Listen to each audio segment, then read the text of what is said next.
Hi everyone, in this video I'm going to be telling you about the really cool thing about Nikon and its flashes, and it's the effect of the creative light system, or creative lighting system, CLS, that Nikon has in its cameras and its flashes. Now what creative lighting system does is that it makes the camera communicate with the flash and the flash communicate with the camera so that everything should be roughly correct. So if I change a setting on my camera, let's say I suddenly change the ISO, it will tell the flash the ISO has gone up or it's gone down, and the flash will compensate without me having to go up and touch the flash in any way, or without even having to make any changes inside the camera. It will be able to sort itself out and change its exposure.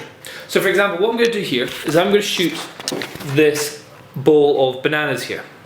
So we'll bring the flash down. First of all, we'll just get the flash so that it is on remote mode.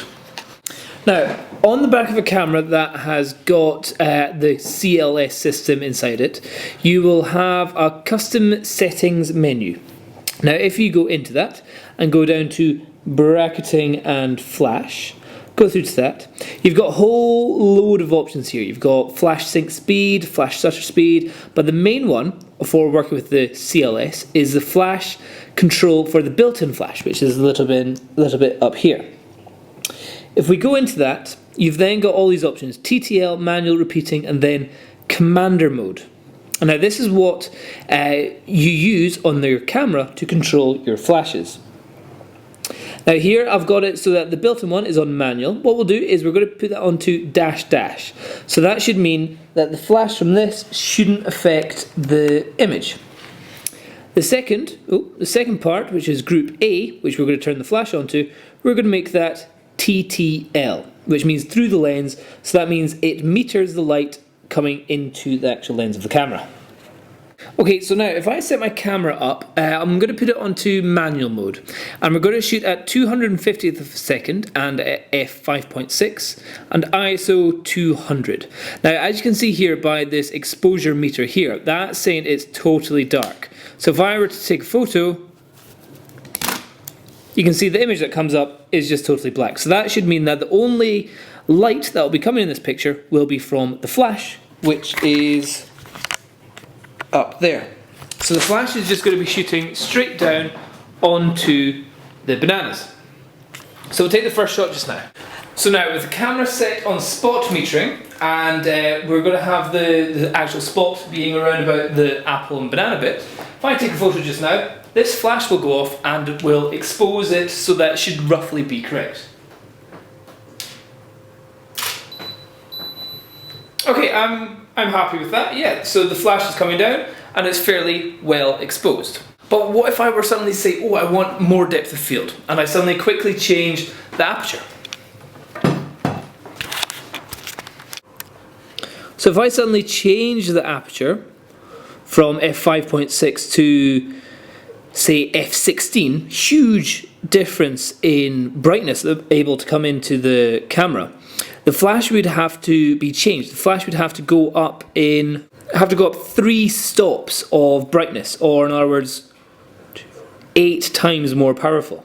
But without me having to do anything special, I can just go and take the photo again straight away.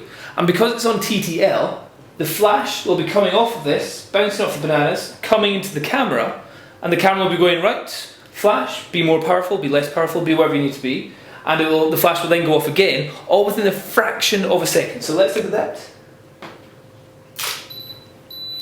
And as you can see there, the photo is almost exactly the same brightness as what it was in the previous one. The only difference is maybe my position is a little bit different.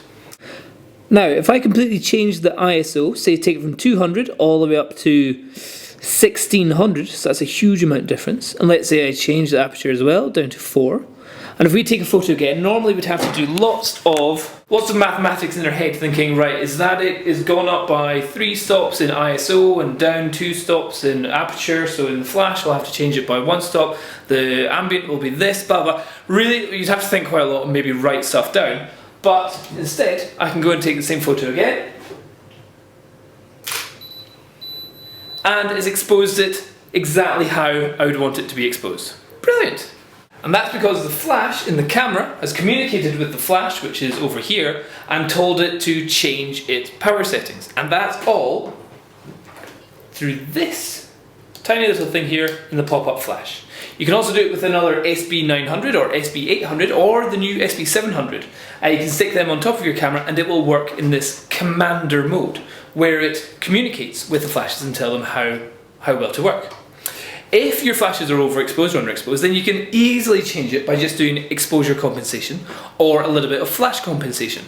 And again, it just means if you are in a situation where you have, say, a model here and you're over there, instead of having to run back and forth to your flash and to your camera, you can actually just stand with your camera, change all the settings on your flashes without going anywhere near them, all on your camera. And it's communicated just by that tiny little flash on top of your camera.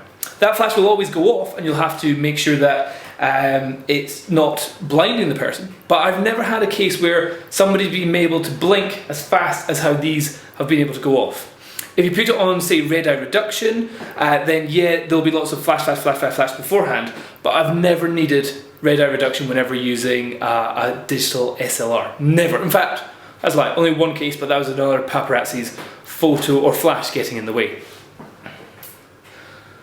So that's the first bit of the Creative Light system.